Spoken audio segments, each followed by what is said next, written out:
Hey guys, today we're going to be creating our art sketchbook. Now the supplies that we're going to use today for this are a large manila envelope, a file band, which is like a really big rubber band, your workbook handouts, which I will give you, some extra paper, a pencil, something to color with, and a Sharpie if you have it. The first step that we're going to do is to take your manila envelope and fold it in half. You're going to take the bottom and fold it back up towards the flap where you would seal the envelope.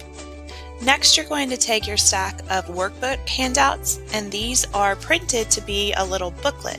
So keep them in order and kind of tap them on the table so they're nice and aligned. There's a line down the middle, so I want you to fold it in half very carefully. Line up the edges and match them up, and once you've matched up the corners, then you can hold it down and walk your finger back to crease it. Now you can take a pencil or a marker and rub the edge over your crease and make it nice and crisp. I also want you to fold your paper that you have in half the same way.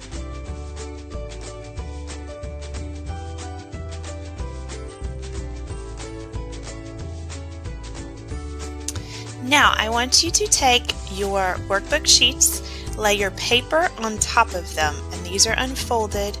Unfold your manila envelope and you're going to lay all of that together, lined up. The crease in the middle is where you're going to put your file band. So you're going to take all that paper, hold it together, and then wiggle the file band around it until it is in the middle of the paper where that crease is. Once you've put your file band on, you will see that you can open and close your sketchbook like a book, and it will hold everything together. The cool thing is it will also make it where you can add pages in later if you run out of paper. Now we're going to go ahead and get started right off the bat. I want you to open up to the page that says I can learn bubble lettering.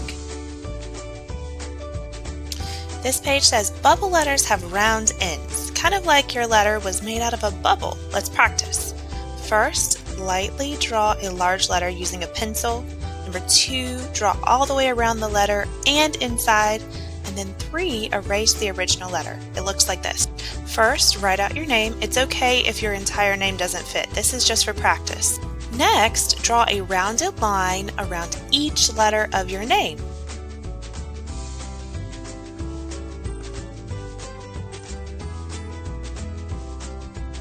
Finally, take your eraser and erase that first letter that you created, and voila, you will have a bubble letter. Now, time to take all that practice and put it to use. Write your name in bubble letters on the cover of your sketchbook. After you're done, you're welcome to trace it with a Sharpie to make them big and bold. Now it's time to add some pizzazz. Go ahead and decorate the cover. You can decorate the letters and add some color around the letters. Be sure your name is still able to be read. And here is my sketchbook cover. I can't wait to see what you create. We'll be using these all year long. So let's get started.